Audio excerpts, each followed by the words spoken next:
famille est extrêmement courant, du moins dans la localité d'où je viens, c'est-à-dire la région de Brest. Pourquoi je fais cette conférence? Bon, d'abord peut-être, je suis née en Bretagne, j'ai vécu une vingtaine d'années et je suis venue au Québec. Je suis au Québec depuis 50 ans.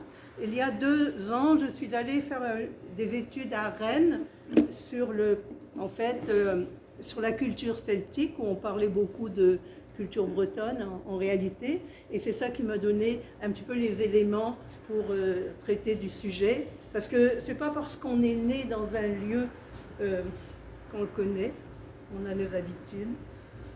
Alors voilà, oui, je voulais ajouter, j'ai été professeur à l'Université Laval, je le suis encore plus ou moins à titre de professeur associé, mais pas dans le domaine du patrimoine, dans le domaine des langues, c'est-à-dire la traduction de l'anglais vers le français. Et à l'Université Laval, je suis membre aussi de l'Institut du patrimoine culturel. C'est un groupe de chercheurs qui travaillent sur le patrimoine, et donc c'est de là aussi que je tiens un certain nombre d'idées que je vais vous présenter. Donc à la découverte de la Bretagne, mais centrée sur le Finistère et centrée sur le Finistère Nord. Je vous donne, voici les idées qui m'ont guidée. Je vais parler un petit peu de patrimoine architectural, c'est-à-dire matériel, patrimoine immatériel un petit peu, et de patrimoine naturel aussi. Ce sont les éléments qu'on considère quand on traite du patrimoine aujourd'hui. Je vais m'intéresser aux musées et aux différents sites d'intérêt et au tourisme culturel. C'est dans cette direction que je vais vous guider. Ce n'est pas le tourisme de plage, j'aurais pu faire un autre sujet, mais bon, voilà. Et je vais être centrée sur l'histoire, je vais parler des populations, des Armoricains, des Celtes, des Gaulois, des Bretons, essayer d'éclaircir un tout petit peu ces éléments-là. Et je vais être amenée à parler d'un certain nombre de lieux qui ne sont pas nécessairement des lieux, pas des grandes villes. Plouézor, dans la région de Morlaix, Carhaix, centre Finistère, Landévennec, dans la presqu'île de Crozon. Mais je vais revenir, je vais tout expliquer cela. C'est pour vous dire que je suis concentrée vraiment dans le nord Finistère, Carnoët et la rade de Brest, Logonal, Landerneau, Landivisiau et les alentours. J'ai oublié de vous demander qui d'entre vous est natif ou connaît bien la Bretagne. Vous avez dit Plonével-au-Christ. Oui. Et quelle région? Dina. Mais mon père vient de Plavennec. Oui, Plavennec, je sais, en plein dans le sujet, oui. Alors je poursuis. Voilà donc les lieux dont je vais... Ça c'est la carte de la Bretagne, on ne va pas discuter de la carte de la Bretagne historique que je vous présente.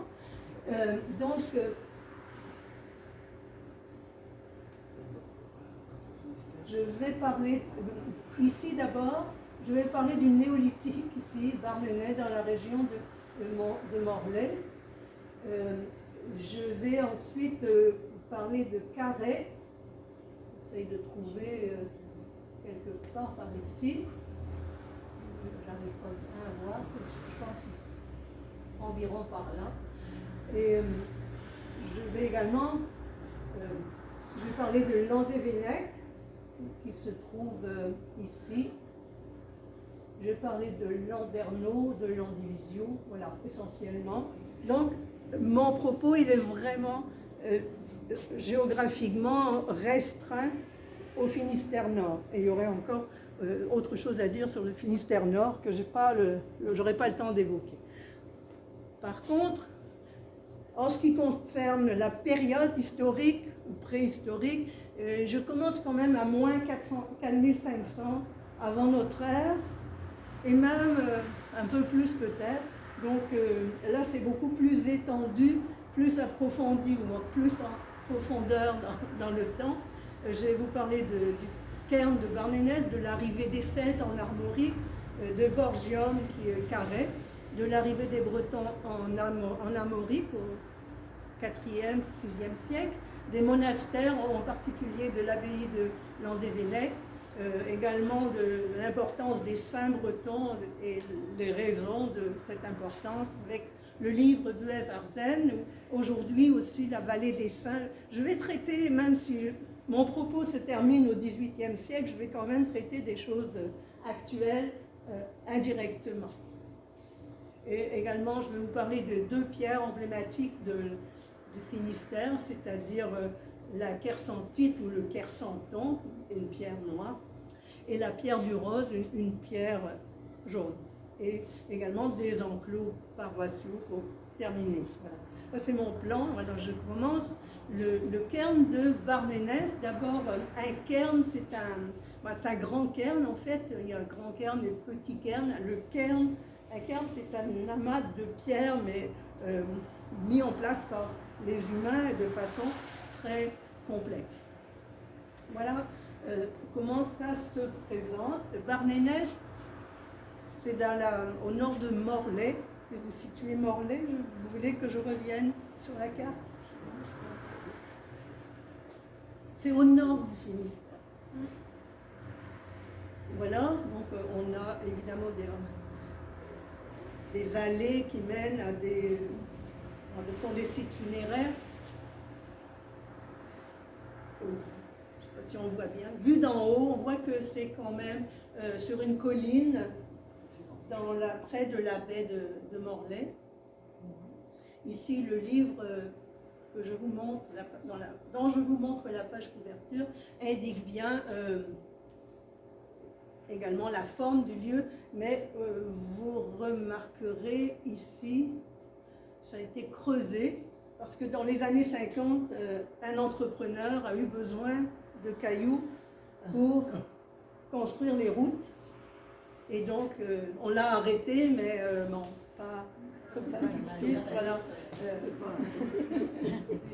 Ben, vous savez que tous les monuments anciens, quand ils ne sont pas surveillés ou pris en main par des organismes ou des organismes étatiques, hein, ne restent pas.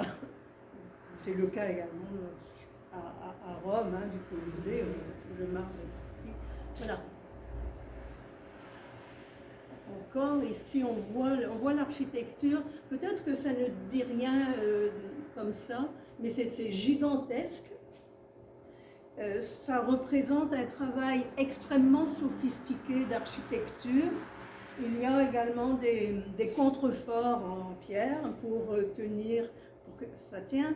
J'ai oublié de vous dire, mais ça fait 6000 ans que c'est là. C'est 2000 ans avant les pyramides d'Égypte. En fait, c'est le site le plus ancien des mégalithes en Europe. Peut-être dans le monde, mais on n'a pas fouillé partout. Il se peut bien qu'il y ait également des sites en Asie qui pourraient être antérieurs. Je reviens. Donc, vous voyez cette masse et depuis quelques années, donc, c'est un lieu qu'on peut visiter avec des guides chevronnés qui nous expliquent en particulier qui étaient ces humains du néolithique.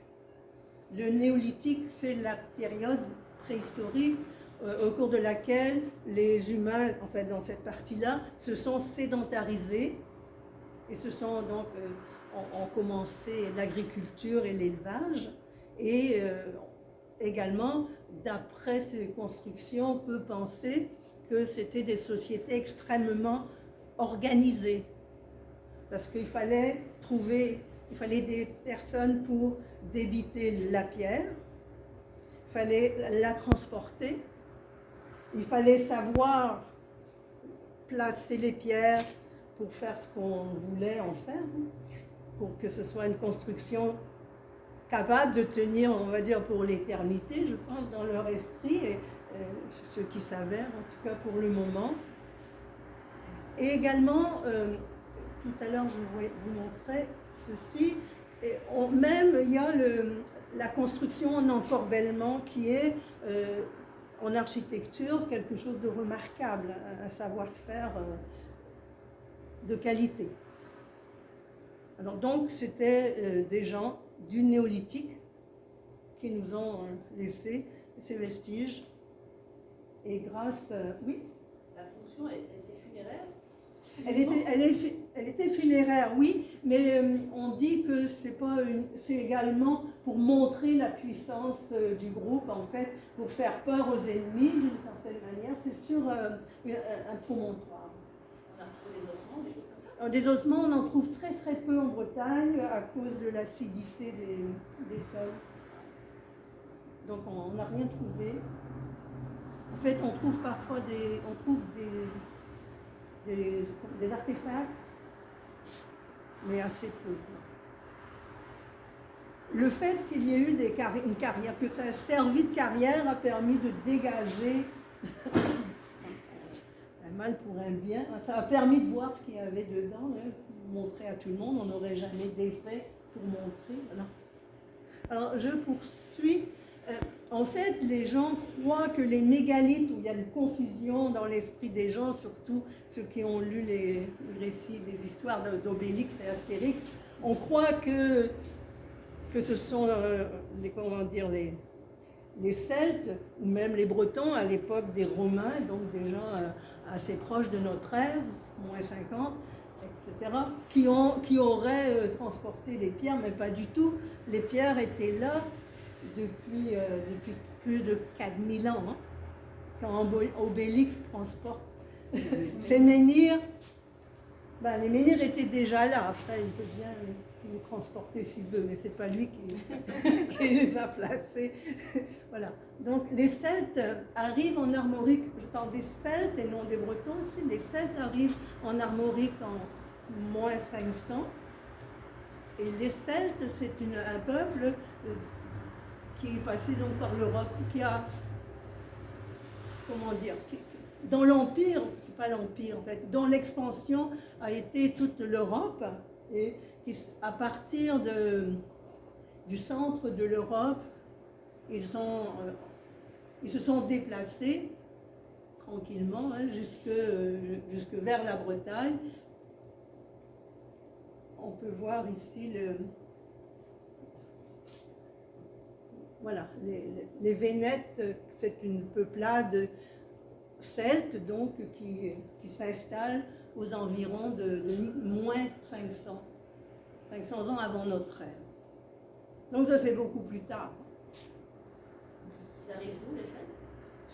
Ils arrivent d'Europe centrale. Oui, oui. Déjà, j'ai sauté l'époque les métaux, l'âge des métaux. On est déjà à l'âge de fer. Les Celtes, c'est un ensemble de populations avec une culture commune, des traditions communes et également des langues de même famille, mais c'est leur identité. Ils ont été mal décrits par leurs grands ennemis, les Romains, qui les ont repoussés plus tard. Et on n'a pas beaucoup de textes.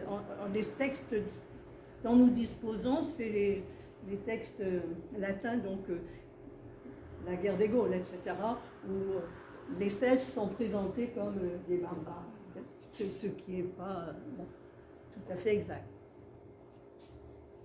Donc les Celtes arrivent, hein, déjà, et les menhirs et les mégalithes sont là depuis 4000 ans. C'est mon propos, déjà pour être clair sur les périodes.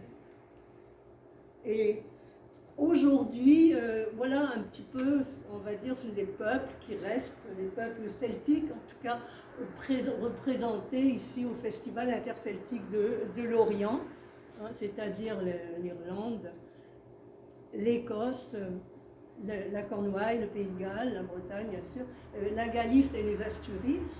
La Galice et les Asturies, j'ai oublié l'île de Man.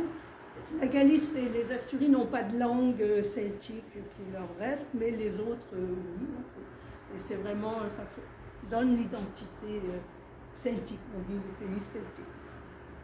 Mais la carte est un peu trompeuse parce que, comme les Celtes ont habité partout, ils ont laissé des vestiges partout.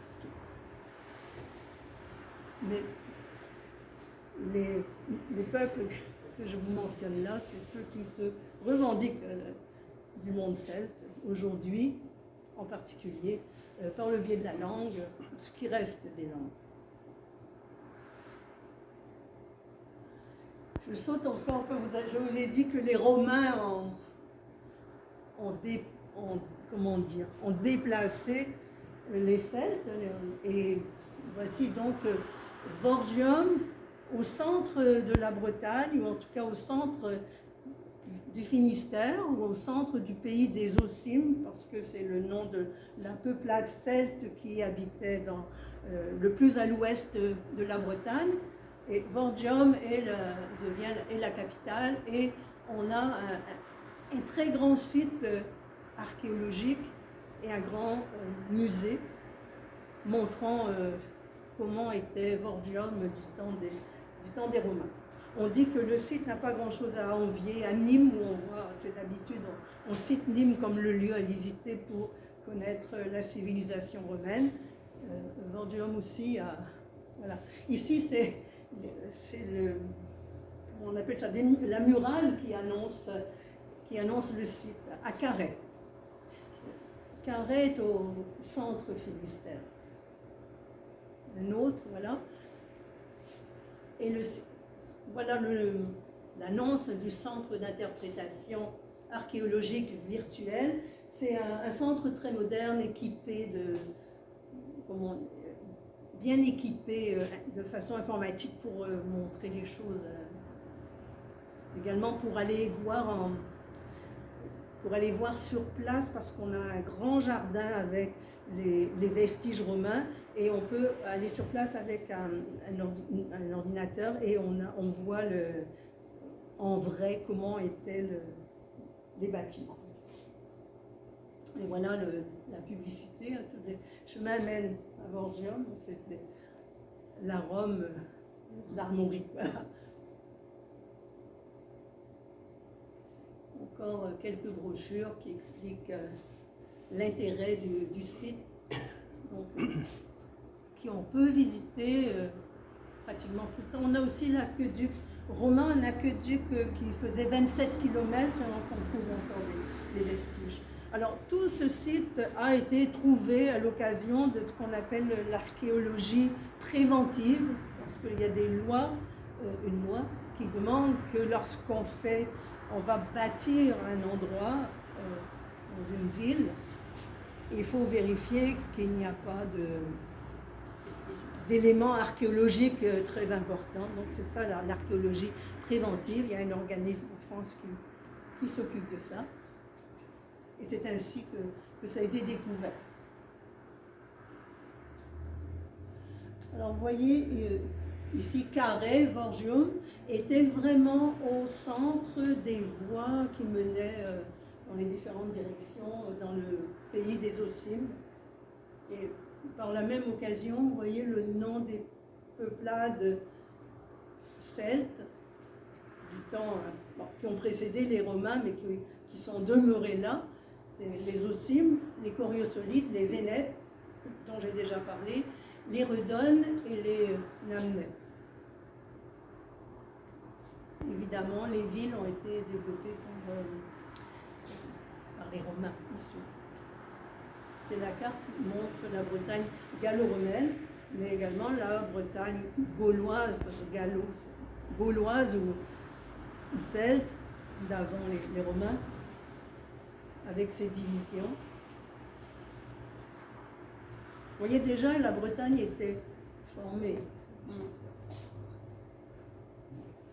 Alors, il faut attendre bien plus tard, on change à notre ère, en fait, au 5e, 6e siècle, pour qu'arrive ce qu'on va appeler les Bretons, ou qui s'appelaient déjà les Bretons, mais qui n'étaient pas là.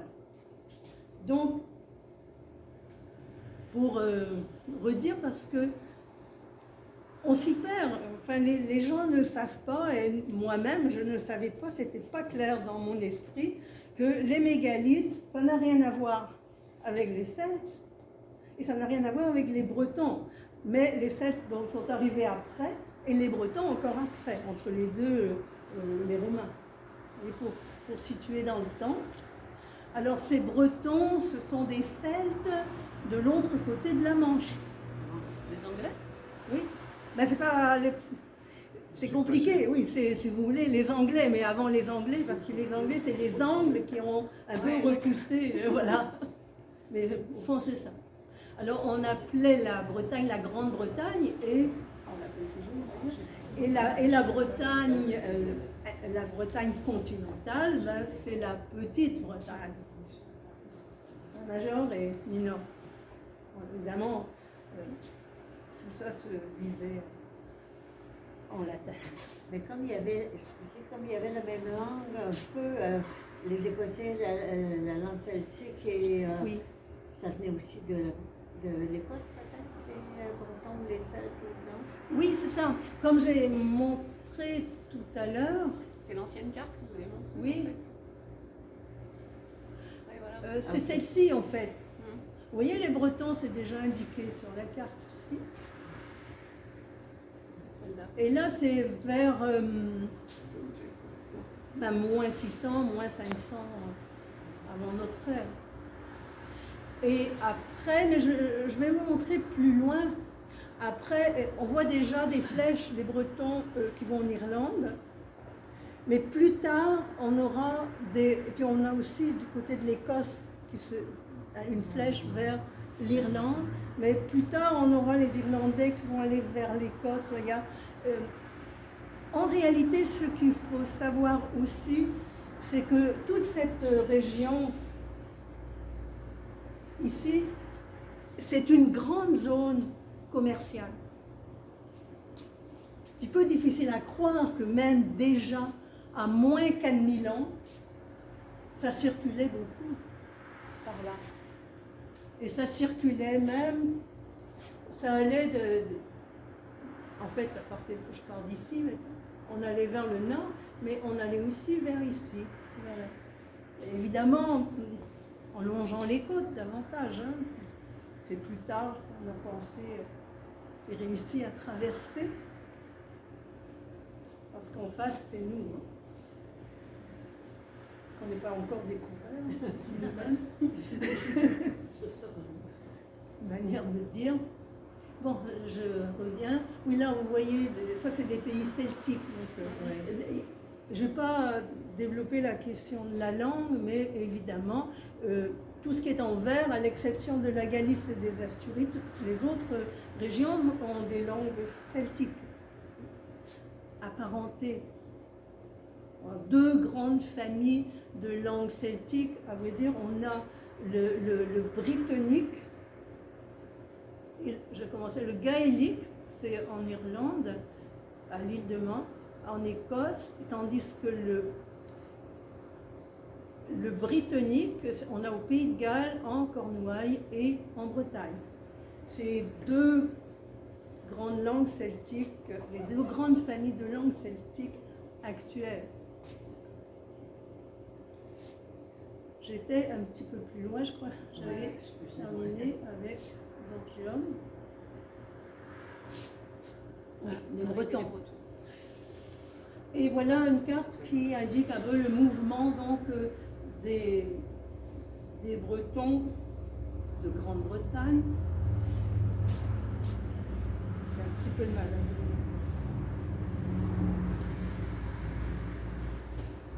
Ici. On voit bien, ils viennent de Cornouailles et s'installent plus au nord. Ils s'installent aussi en Normandie. Et on voit plus les Gallois également qui viennent davantage vers l'ouest. Et ici, c'est la presqu'île de Crozon. Et dans le sud, la région de Vannes. Parce qu'après, ces peuplades-là vont influencer les langues. Et on a en breton des dialectes. Et ces dialectes résultent en partie du fait que ce ne sont pas les mêmes qui sont venus partout. On a la Cornouaille et le Pays de Galles a beaucoup influencé le nord, tandis qu'on a, c'est le Pays de Galles aussi, mais on a d'autres groupes qui sont davantage dans le sud. Et, enfin, une des raisons des différences de dialectes, déjà, tout est inscrit dans le passé, un petit peu ça. qu'on finit par comprendre, c'est-à-dire qu'on est des héritiers de ce qui s'est fait avant. Donc un grand déplacement, voilà. J'ai ici, ah oui,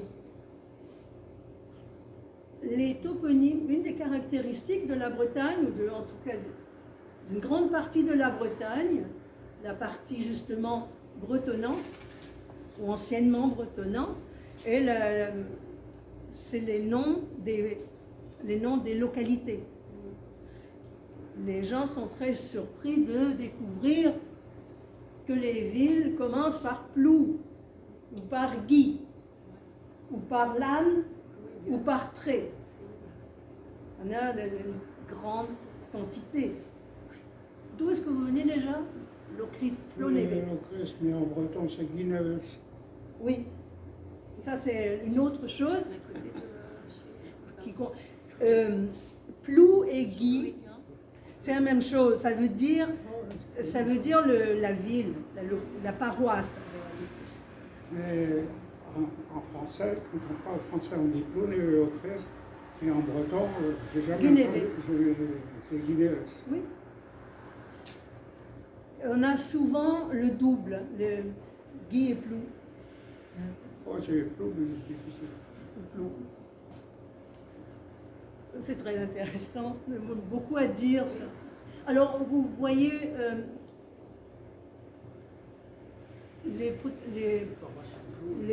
en Plou c'est en vert et puis en rouge c'est les Guy, en langue française. Après en breton c'est différent, ça peut être différent. Il y a des doublets. Et ailleurs, ce sont des saints, comme on a au Québec. C'est la même idée. C'est la même idée parce que Plou ou Guy, c'est des noms, c'est des préfixes, des noms propres qui sont suivis du nom du saint fondateur. Pas uniquement, ça peut aussi être Plonévé qui veut dire la ville nouvelle, etc. Ou Plomeur, la grande ville. Mais, Meur étant voulant dire grand, etc. Mais souvent la deuxième partie du nom, c'est le nom du saint. Et c'est pas toujours évident à décoder parce que l'évolution phonétique et puis des raccourcis dans les désignations. Mais toute l'histoire des toponymes en Bretagne, c'est fascinant. C'est ce qui frappe le plus les visiteurs. Ainsi d'ailleurs que les noms de famille, évidemment, qui ont des significations en langue bretonne. Mon nom de famille, c'est Guével, je pense que c'est Guével, et ça veut dire jumeau. Bon. J'ai jamais trouvé que ça voulait dire grand-chose, mais c'est ça. C'est mieux que s'appeler le chaud ou tout ce que vous voulez. Ça veut dire jumeau. Bon, sans doute qu'à un moment, il avait tendance à avoir des enfants. Voilà. Je passe je ne vais même pas parler des monastères, je vais parler d'une abbaye et je vais parler du culte des saints. Je vais expliquer ce que c'est. Alors ici, c'est l'abbaye de Landévennec. C'est la plus ancienne, c'est des vestiges bien sûr, c'est la plus ancienne abbaye de Bretagne, 5e siècle, 6e, fondée par Saint Guénolé. Alors je vous disais Landévennec, si on décompose, Lannes veut dire monastère. Et après, Dévennec, croyez-moi ou pas, c'est Saint Guénolé, c'est son deuxième prénom. C'est pour ça qu'on ne sait pas trop. C'est un musée, il y a plus de moines, c'est marqué. Alors, c'est une histoire très complexe, à vrai dire. Il y a eu des moines jusqu'au 9e siècle, ils ont été repoussés par les Vikings. Ils sont revenus. Ça a été confisqué à la Révolution française. Le monastère, il n'y en avait plus. Enfin, c'était dilapidé. Et en 1950, ou les années 1950, ils sont revenus et ils ont construit un monastère plus haut.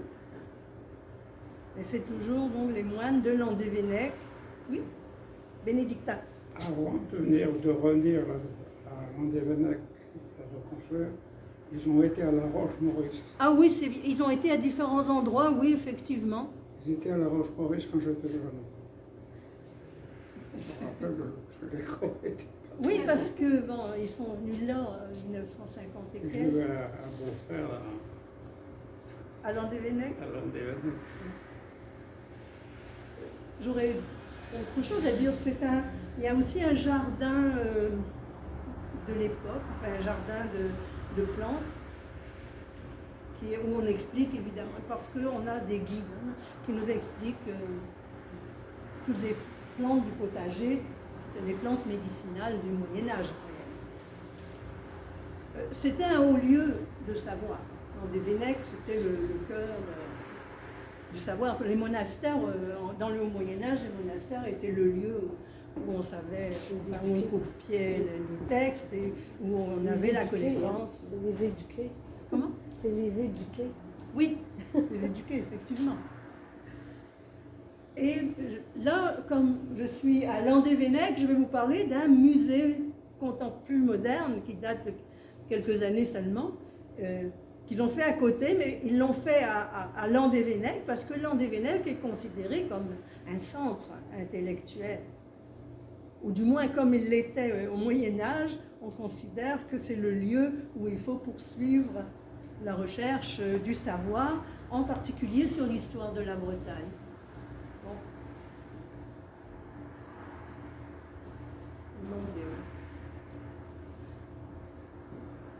Il me manque une image. Alors ça c'est donc le musée en question, musée de l'histoire de la Bretagne. C'est un musée avec des présentations, des expositions temporaires aussi. C'est tout c'était un ancien hôtel qui a été reconverti et c'est entre les mains d'une association qui travaille à la connaissance de la Bretagne, une association, donc un groupe de personnes, des historiens en particulier, des chercheurs universitaires. Et là, devant, on a la statue de Anne de Bretagne, une statue géante, comme je vais en continuer à vous parler des statues après. On a deux statues ici, et l'autre c'est Nominoé. En fait, Nominoé, un des premiers rois quand la Bretagne a été une royauté. On a eu le roi Morvan, Nominoé, Érispoé, et j'oublie le dernier. Mais la Bretagne a souvent été davantage un duché. Selon les règles de la vassalité, les habitudes, les coutumes de la féodalité, on était vassal d'un roi. Donc le duc était vassal soit du roi de France, soit du roi d'Angleterre. Tantôt l'un, tantôt l'autre. Voilà. Jusqu'à l'acte d'union en 1532,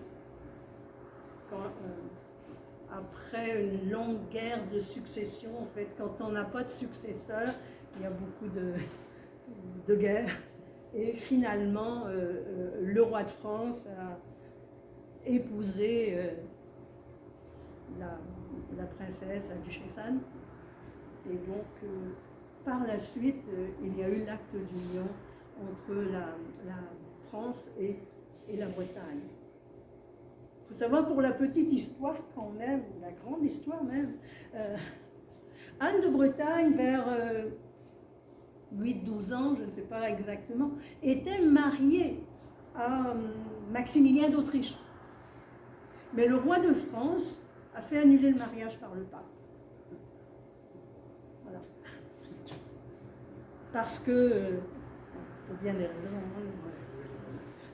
parce que la Bretagne était très riche. Elle a été très riche longtemps. Elle n'a pas été riche quand j'étais jeune et nous on croyait qu'elle n'avait jamais été riche parce qu'on ne nous l'a pas dit, mais elle a été très riche longtemps et en particulier elle était convoitée par le roi de France, bien évidemment. Elle était riche de tout le commerce qui qui se faisait depuis avant l'Antiquité. Qui étaient les saints? Je ne sais pas, il m'a manqué encore une diapositive. En fait, les Bretons de Grande-Bretagne donc, sont arrivés en 3 vagues. Une première vague, c'était plutôt des accompagnateurs des Romains, c'est-à-dire des soldats qui servaient au IIIe siècle pour aider à défendre l'Empire, avant que l'Empire romain ne périclite. Et ensuite, on a eu une émigration assez importante, comme on a vu sur la carte tout à l'heure. Ils sont venus, ils ont traversé la Manche.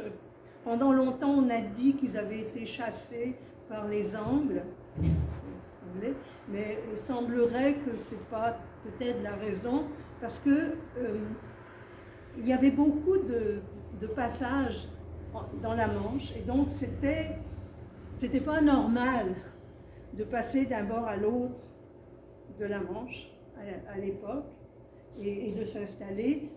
Comme il y avait assez peu d'habitants, la population était clairsemée en Bretagne, dans cette zone, c'est-à-dire Finistère Nord, il y avait de la place. De plus, la langue était similaire parce que c'était un vestige du gaulois qu'on parlait, et également le gaulois, c'est celte. Les Gaulois, c'est les Celtes de la zone française, si vous voulez. Et c'est un générique pour couvrir bien des noms de peuplades. Et donc, ils se sont installés assez facilement, dit-on. Et une troisième vague d'émigration a consisté en la venue de missionnaires, de prêtres, de moines qui allaient christianiser la Bretagne et qui apportaient avec eux donc le savoir de la chrétienté d'Irlande, qui n'était pas tout à fait identique à la chrétienté de Rome, des Francs, comme on va plus tard. Donc, où en étais-je? Les saints, oui. On appelait saint à peu près tout le monde qui était moine ou religieux, évêque, clerc. Peut-être qu'il y avait aussi une bonne attitude dans la vie, mais ce n'était pas des saints au sens de l'Église catholique après le XIe siècle, où c'est seulement le pape qui désigne, depuis cette époque, c'est seulement le pape qui désigne qui est saint. La liste la canonisation est toute une procédure de Rome. Mais là, les saints, c'est les personnes pieuses ou les personnes de qualité venues d'Irlande, venues de Cornouailles pour annoncer la bonne nouvelle du christianisme. Et donc, c'est eux qui ont développé les monastères et les villes. Évidemment, ils sont venus très nombreux, donc c'est pour ça qu'il y a plein de plous ou de guis ou de l'âne ou de traits, parce que c'est des populations, c'est pas des petits nombres. Voilà. Et donc, dans l'esprit on va dire, dans la culture bretonne, depuis cette époque-là, depuis le VIe siècle, la religion est importante, mais également le culte des saints.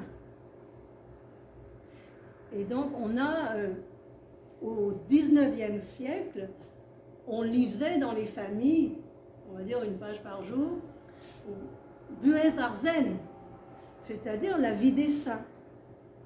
Et ces saints, c'est soit des personnes qui ont existé, soit des personnes, enfin, ça c'est pas aussi scientifique qu'on le voudrait. En réalité, l'histoire des saints, c'est des saints du VIe siècle, 7e siècle, 8e siècle. L'histoire a été écrite beaucoup plus tard, au 11e, 12e. Alors quand on raconte la vie de quelqu'un 3 siècles plus tard, et dans un but qui n'est pas de faire de l'histoire selon les règles contemporaines, mais faire de l'histoire pour édifier, pour donner des exemples. C'est ça, Buenos Aires. Je ne sais pas si chez vous, à Guinée-Vélo-Cris, il y avait Buenos Aires. Si vous avez dans la famille un moine, peut-être que vous avez... Moi, je n'ai pas connu Buenos Aires. Buenos Aires, tous les jours, on en avait dans les familles. On vous lisait une page. On lisait un passage, pas chez nous, chez le voisin. Ah. C'est bien que j'avais plus chez les voisins l'hiver. Donc, ce que je dis, c'est vrai. En fait, il y a eu beaucoup d'éditions. Ça date du XVIIIe siècle, mais c'est surtout au XIXe, après la loi de l'éducation nationale, l'éducation instruction publique, en France, quand les personnes ont été à l'école, ont appris à lire le français, mais se sont servis de leur apprentissage de la lecture pour lire le breton, puisqu'on a les mêmes lettres. Donc voilà. Et je ne sais pas s'il y en a qui lisent encore du Arzen, mettons qu'au milieu du XXe siècle, il y a eu une petite C'est coupure. comme la religion au Québec. Comment? Ici, en Bretagne, maintenant, c'est comme la religion au Québec. Oui, On l'a tassé. oui, c'est ça. Excusez le terme, mais... Et c'est tellement important, ces histoires de saints en Bretagne, qu'on a un auteur qui s'appelle Bernard Riot, qui vient de publier, en fait, en 2016, le livre des saints bretons. Je crois qu'il y en a 800 qui sont répertoriés. Il y en a un très grand nombre. Ils ne sont pas dans la liste des saints à Rome, hein. C'est autre chose. Alors, c'est quand même une indication d'un intérêt, sans parler évidemment des églises avec toutes les statues, des lieux, des noms de toponymes avec les noms des saints, etc. On peut bien avoir rejeté ça en 1950, mais on est dedans. Voilà. Et on est tellement fasciné par les saints, donc, fondateur de la Bretagne, il faut bien comprendre, qu'on a maintenant aussi, on a un lieu comme ceci, à Carnoët, c'est plus dans le Finistère, c'est sur la borde, c'est un peu à la frontière des Côtes d'Armor. Carnoët, petite localité, ils ont décidé, c'est une association qui a décidé de confier à des sculpteurs, tous les ans, on sculpte à peu près 5 sculptures géantes de saints. Ils ont l'intention, là il y en a 200, 5 par année, ils ont l'intention d'en avoir 1000. Et comme quand il y aura 1000, ils vont prendre le terrain d'à côté. Et ça se visite également. Il y a un centre avec des livres, beaucoup de livres sur l'histoire de la Bretagne. C'est un très bel endroit. Beaucoup de raisons pour avoir un tel site, mais comme vous le savez peut-être, le tourisme en Bretagne a été plutôt vers les côtes, vers la mer, tourné vers la mer. Et là, on est au centre Bretagne et ça permet d'encourager le tourisme dans les terres. Et on a je pense, des municipalités très dynamiques dans ces zones-là. Voilà donc pour la vallée des Saints. Mon 6e point, j'ai pas dit qu'il y en avait 7. Voilà, j'arrive donc... mais c'est quand même peut-être un petit peu plus long ici. Je change de sujet. Je vais parler maintenant du 17e et du 18e, du 16e, du 18e et d'architecture, mais une architecture qui va nous mener vers la nature, vers la pierre, parce que la pierre, je vais en parler, la pierre des bâtiments, mais la pierre d'où vient-elle? Elle vient du sol et également elle a supposé un travail humain. Donc, c'est ça mon propos ici. Je ne sais pas si vous avez déjà entendu parler de la pierre du Ross et de la kersentite, qu'on appelle aussi le kersanton. Alors je vais vous montrer. J'aurais pu avoir beaucoup d'images, non, c'est surtout en se promenant à Landerneau qu'on voit des maisons comme ceci. Vous voyez, la pierre du Rose, c'est ce jaune ocre. Et je vous montre seulement 2 ou 3 images de Landerneau, mais il faut savoir qu'on dit de la ville que c'est la ville de la pierre du Rose à ciel ouvert. Oui. Landévennec est reconstruit. Oui, c'est ça, oui. Le nouveau monastère de Landévennec, eh bien on va voir peut-être un peu pourquoi, est construit en pierre du Rose, oui. Et c'est vraiment une pierre qu'on ne voit pas ailleurs. En fait, c'est une pierre propre à la région. Propre à la région de la rade de Brest. Et on ajoute à la rade, on remonte les fleuves, et puis c'est juste une zone, c'est le centre Finistère. Là maintenant, c'était la maison d'un important armateur. Landerneau était une grande ville de commerce international. Et la maison date du XVIIIe siècle. Elle sert maintenant de restaurant.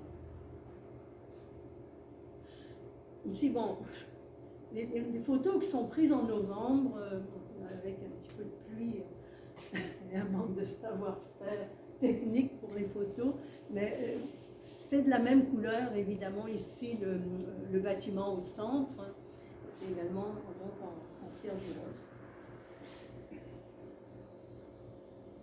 C'est plus beau que ça, c'est ça que je veux dire. En plein soleil. Ici, tant qu'à vous parler de Landerneau, je vous montre le pont de Rohan, qui est un des rares ponts, à l'exception de Florence, un pont comme Florence sur l'eau. Et bon, ça c'est pour parler de ce pont, mais mon propos c'est de vous dire qu'on a la pierre du Rose ici. Et pierre du Rose et ardoise. Et c'est le pont, mais vu du côté de l'eau et non du côté du pont, bien sûr. Ici, c'est un ossuaire, c'est toujours à Landerneau. Bon, l'image fait que ça paraît gigantesque, c'est pas petit, mais surtout, c'est extrêmement bien conservé parce que ça date du XVIe siècle. Un ossuaire servait à mettre les os qu'on prenait dans les cimetières, passer un certain temps pour faire de la place pour les autres. Et voilà l'église qui est tout à fait à côté de l'ossuaire. Également, on a la pierre du Rose ici comme matériau de construction. Ici, c'est dans un autre endroit de la rade de Brest, ça s'appelle Le Fou, c'est une petite localité, F-A-O-U. Rien à voir avec la folie que je sache, c'est autre chose. Et on voit donc l'église avec la pierre du Rose et le kersanton. Le kersanton, c'est la pierre presque noire qui... on aimait bien mettre la pierre du Rose avec le kersanton. Les deux pierres viennent à peu près du même endroit et les deux pierres sont typiques de la région. C'est un peu comme du granit ou pas? Comment? C'est un petit peu comme du granit? Oui, mais ça n'en est pas. Comme vous l'expliquerait mieux un géologue, Martial Karoff, c'est juste 30 millions d'années de différence pour monter de la couche, pour passer à travers la lithosphère. Donc, bon, c'est... Mais c'est presque. Au même endroit, ici, on voit le kersanton, qui est la pierre grise, donc, et l'ocre de... C'est l'église, en fait. C'est la même église que ce que je vous montre. Et ça, J'ai jamais pensé dans ma vie que je montrerais un jour une photo comme ça, mais c'est l'église de Guy Pavin, mon église, on va dire, qui est construite en 1962 et en pierre de bronze également. C'est assez impressionnant. C'est maintenant que je sais qu'elle est belle. Je n'avais pas remarqué. Je n'ai pas voulu voir. Et voilà au soleil ce que ça donne. Vous voyez, c'est une pierre qui a des cernes un peu roux. On a construit à l'époque moderne, dans les années 60, on a construit le nouveau monastère de Landévennec, l'église de Guy Pavin et une grande église de Brest avec cette pierre. Mais aujourd'hui, ces carrières sont fermées, ne sont plus exploitées. Bon, parce que les modes ont changé, parce que les règlements sur l'extraction de la pierre ont changé aussi, c'est terriblement polluant. Et ça, c'est toujours c'est mon église qui a été construite, qui a été refaite en 1962, parce qu'il y a eu évidemment les bombardements que vous connaissez bien, qui ont détruit le clocher. Mais ça, on a le porche qui date du XVIe siècle, qui est intégré. Et je vous ai mis cette image parce qu'on montre, on voit bien le travail qu'on peut faire avec la pierre, la quercentique. Vous voyez, ce que je montre, c'est le détail ici. Autrement dit, c'est une pierre qui est assez malléable au départ, quand on la prend fraîche, et ensuite, avec le temps, elle devient très dure. Donc, c'est la pierre qui a beaucoup servi à la statuaire dans toute la Bretagne. D'ailleurs, maintenant, je vais vous montrer les lieux. C'est pas très facile à voir. Je vais vous expliquer peut-être. On a ici la rade de Brest, le Conquet, la Brest est là. Ça, c'est l'Élorne qui va à Landerneau, c'est la rivière. Ici, on a la presqu'île de Plougastel. Voilà, c'est découpé. Et ici, on a le Rose qui est l'endroit d'où est extraite la pierre du rose. Et c'est le seul endroit où était en fait extraite. On a ici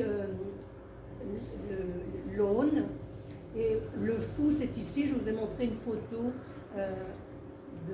d'une église du Fou, c'est là. Et en passant, Landévennec, c'est ici. Alors vous voyez, la pierre du rose, c'est assez logique qu'on l'utilise à Landévennec. Parce que, en fait, la pierre, on peut la transporter assez facilement par bateau. C'était le mode. C'est pour ça qu'on a ces églises pas très loin des rivières. On remonte, on a la rade de Brest, puis on remonte l'Élorne, ou on remonte l'Aune, et on remonte aussi, ça s'appelle la Mignonne, la rivière ici. Alors cette carte montre les édifices religieux, pas les édifices profanes, où on a la pierre du rose. Et ailleurs, il n'y en a plus. Hein. Pourquoi il n'y en a plus? Parce qu'on ne peut pas transporter. Ça coûtait très cher de transporter. On a...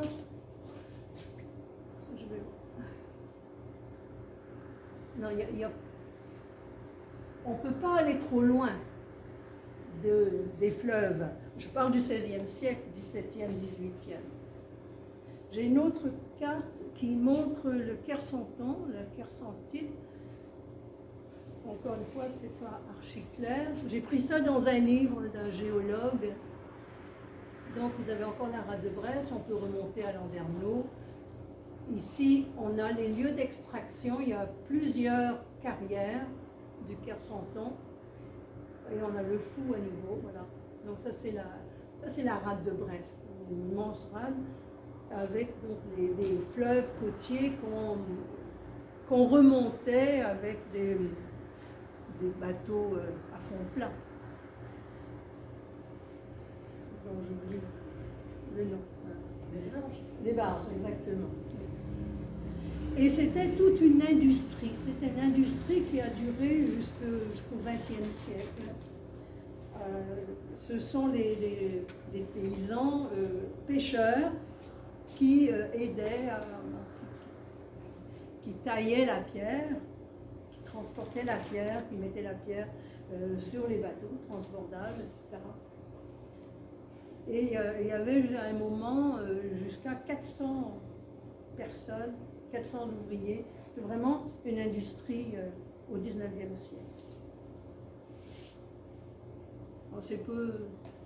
C'est localisé. Voilà.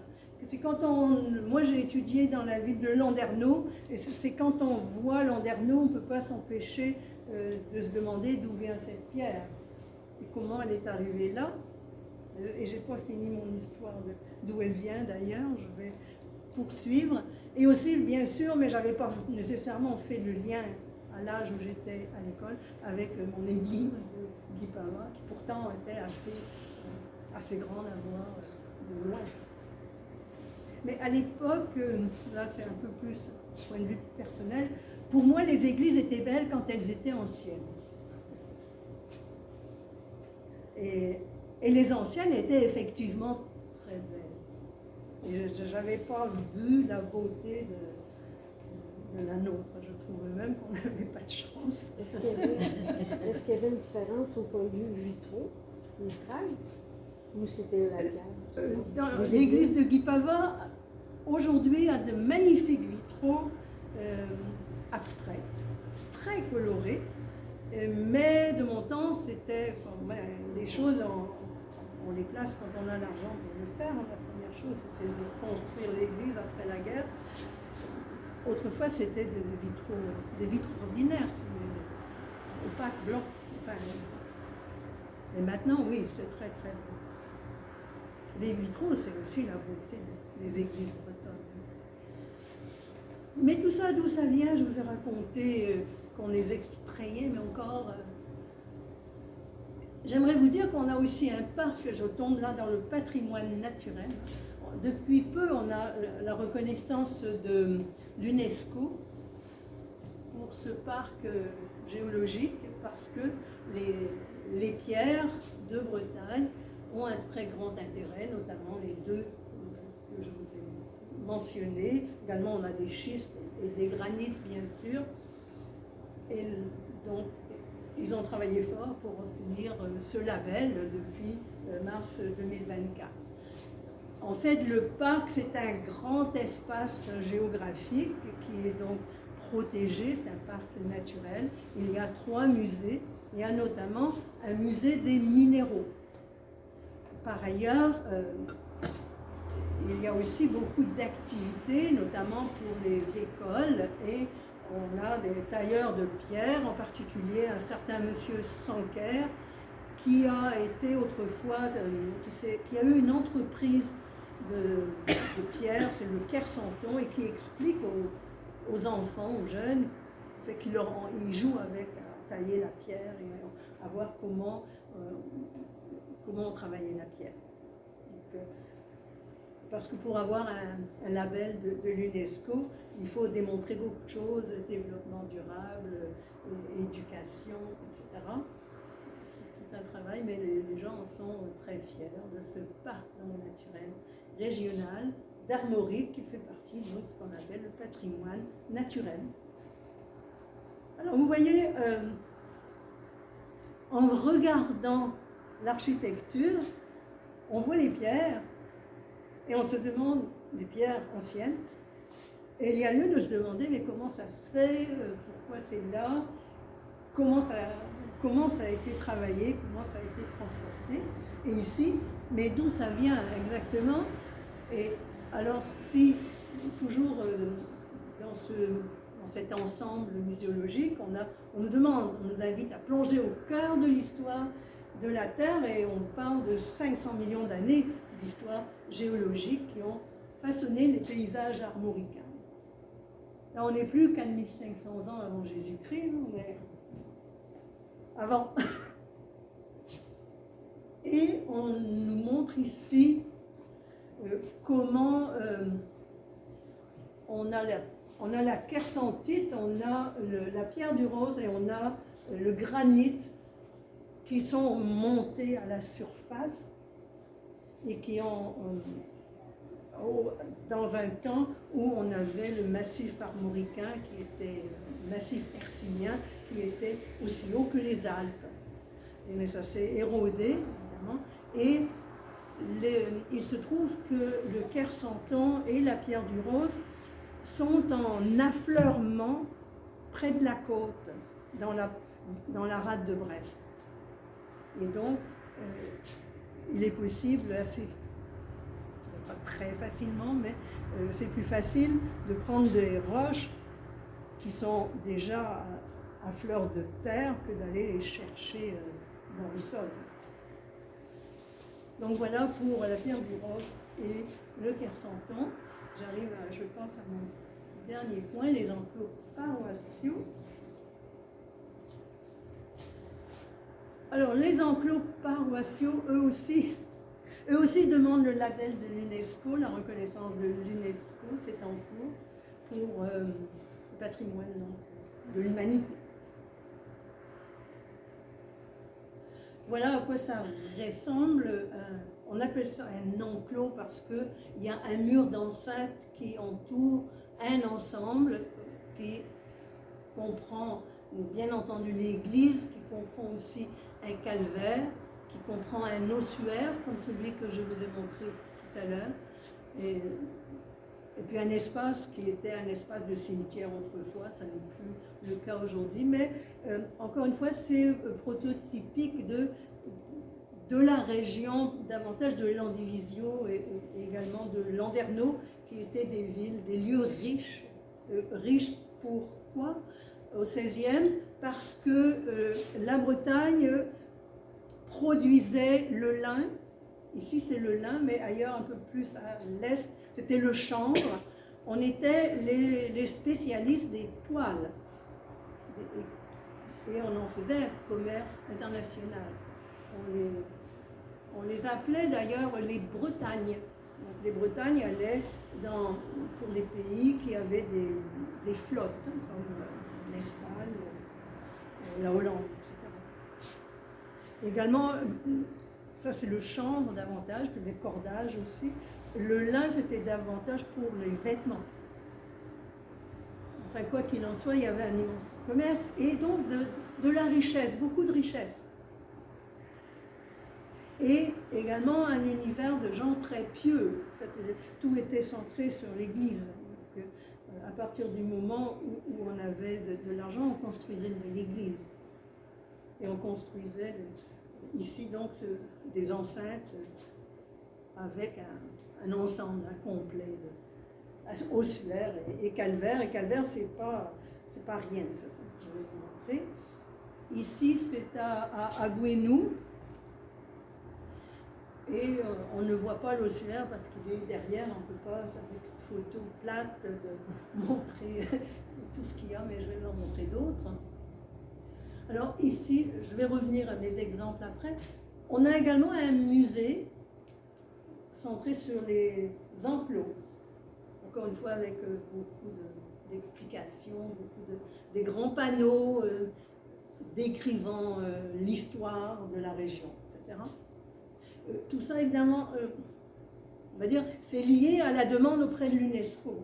Dès qu'on fait une demande auprès de l'UNESCO, il faut démontrer qu'on fait de l'animation culturelle à vaste échelle, etc. Et qu'on a de quoi montrer qu'il y a un tourisme organisé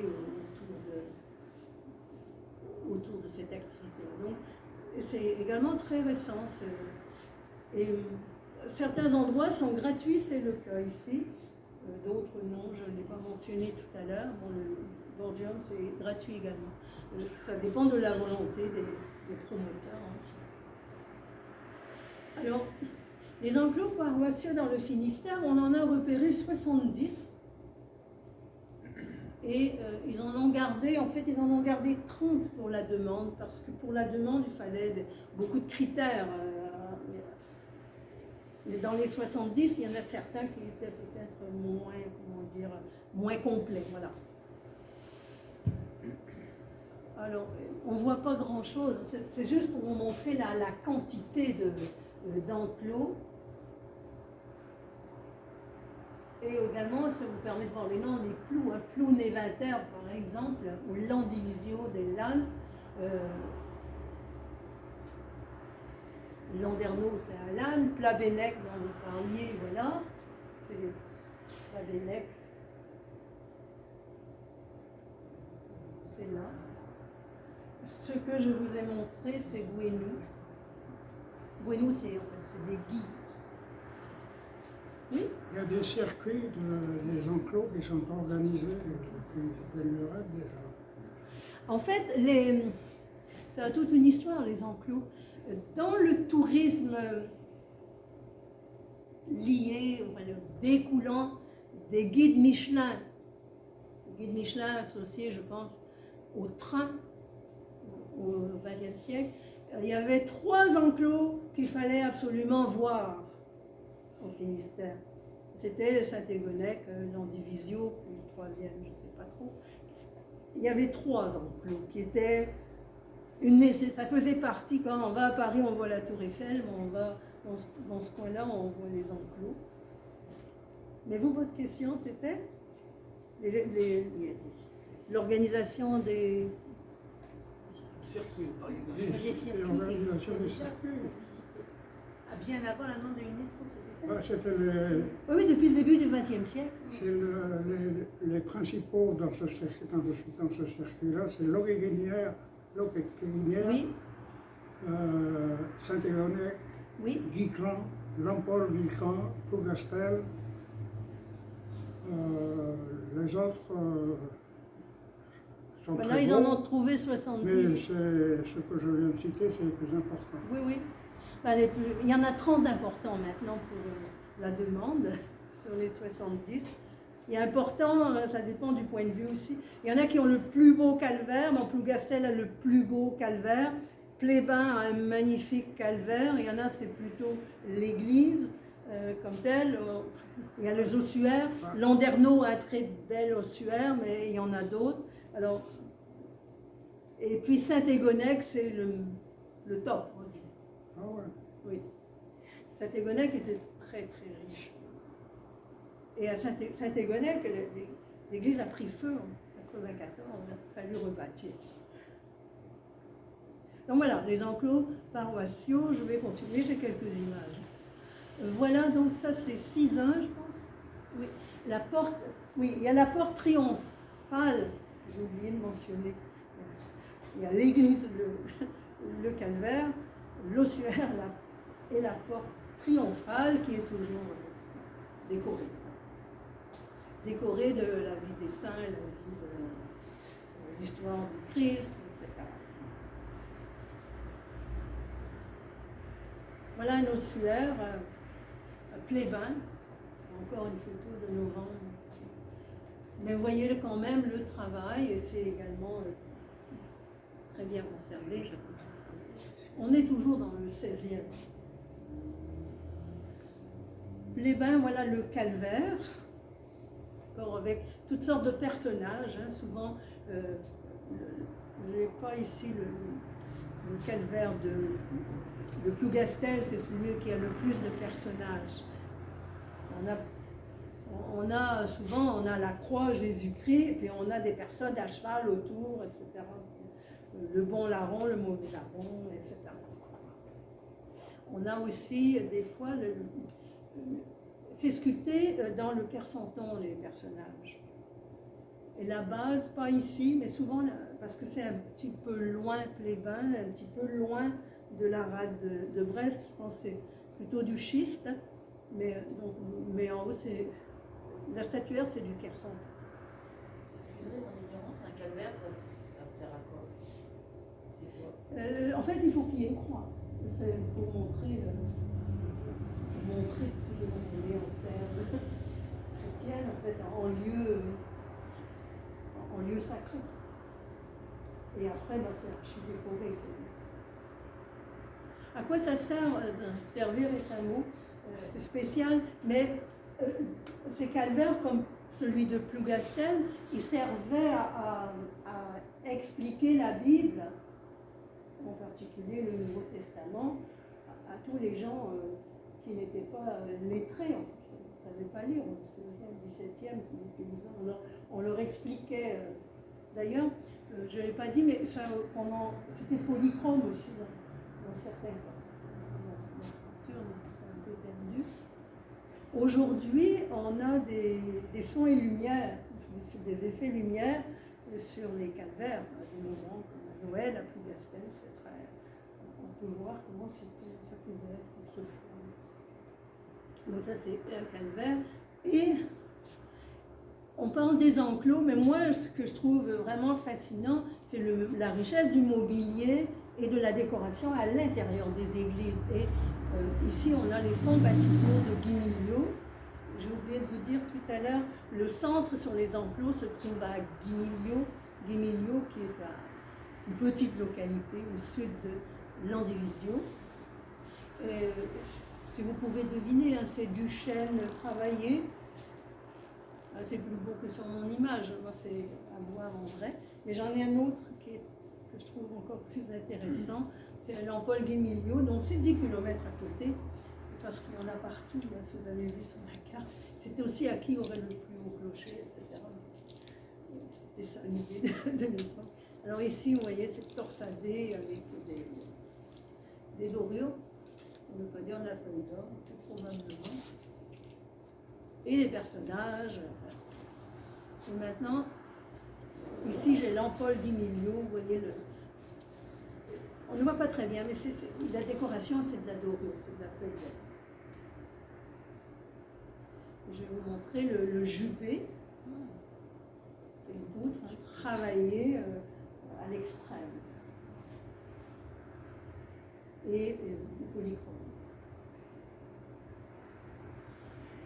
Également au même endroit un retable. Là, je vous montre un retable, mais quand on rentre dans ces églises, il y a 3 retables plus.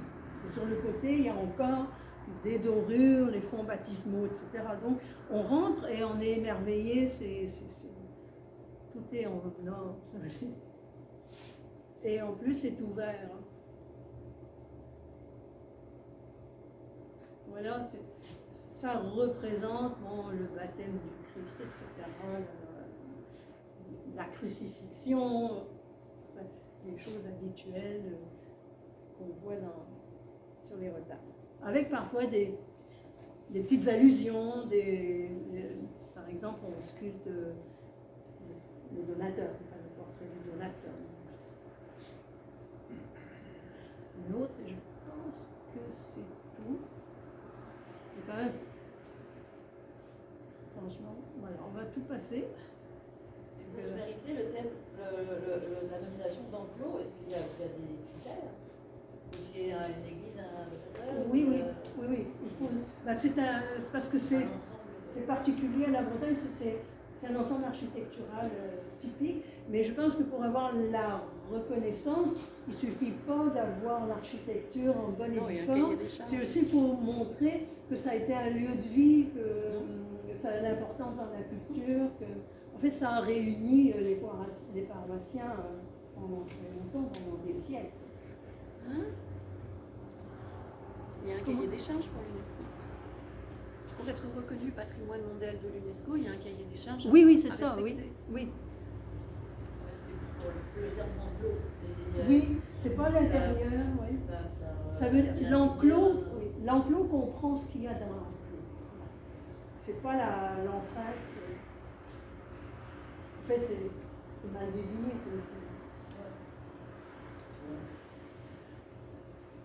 Voilà, Merci beaucoup. Merci beaucoup. Alors, au terme de cette présentation historique, patrimoniale, muséale, j'espère vous avoir fait découvrir un autre monde, mais aussi une identité, Oui, une appartenance, une culture à laquelle les Bretons, surtout les Bretons, davantage peut-être de l'Ouest, se reconnaissent, s'associent. Et ça nous sort, en fait, les musées, ces musées qui sont presque tous neufs, nouveaux, des années 80, 2000, 2010, même un peu plus tard, 2013, sont l'occasion de montrer à la population et aux écoles, aussi aux élèves des écoles, la richesse du patrimoine et l'histoire de ces endroits. Et moi, je trouve que c'est vraiment une chance qu'on a, tout cet exposé historique, et de façon très très ludique. C'est pas du tout les musées poussiéreux qu'on a pu connaître dans le passé. Certains endroits, on nous exposait les silex avec les petites étiquettes boutiques. On fait de son mieux, mais à chaque époque. Voilà. Alors maintenant, je suis sûre que vous avez plein de questions. Il y a plein de choses dont je n'ai pas parlé.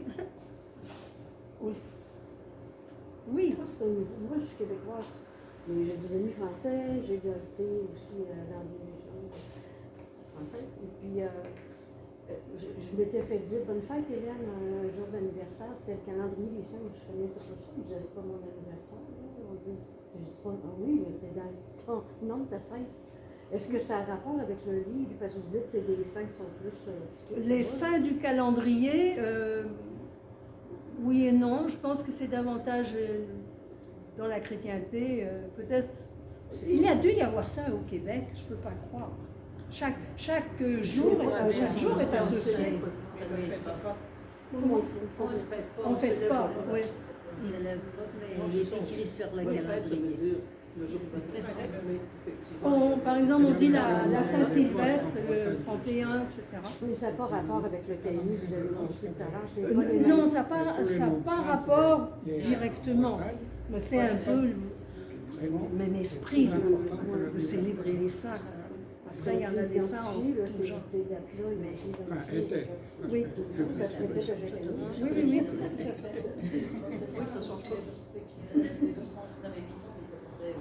J'avais, je pense, apporté un calendrier. J'avais un calendrier pour autre chose, mais si par exemple, quel jour sommes-nous en octobre? Nous sommes le 18, 19. Ah ben, c'est René. Voilà. Hier, c'était Luc. Mais ça, c'est un calendrier de quel endroit? De Bretagne. Ah, d'accord, parce qu'on a tout ça sur mon calendrier. Non. C'est le calendrier des postes. Oui, c'est ça.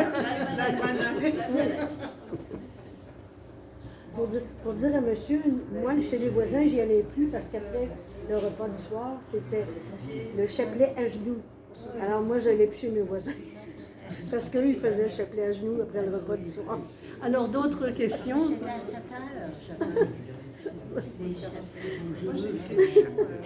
Oui.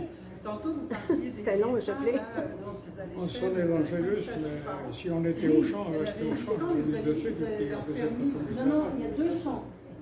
Oui, ils vont se rendre en Jusqu'à 2000. 1000, alors c'est qui les 200 de différence entre le livre de 800 et les 1000 qui vont faire? Oh, mais c'est parce qu'il y a un nombre, on ne peut même pas les compter, les saints. Pareil, il y en aurait peut-être 1800, etc. Il y en a plus que dans le livre finalement qui sont référencés. Oui. Et il faudrait voir dans le livre de 2016. Comment? Il faudra faire un tome 2. Oui. En fait, n'importe qui pourrait être saint. Oui. Première. À condition. Il y a bien des politiciens qui rentreraient peut-être pas dans le Ah non, ça, sont trop bien. par les temps qui courent. Aujourd'hui, on va être une bonne personne. Oui. Voilà ça. Attendiez-vous autre chose? Non, c'est une belle balade. Donc, voilà. Je suis contente d'avoir entendu ces précisions-là. Il y avait tellement de choses à dire. Peut-être j'ai entendu quand je faisais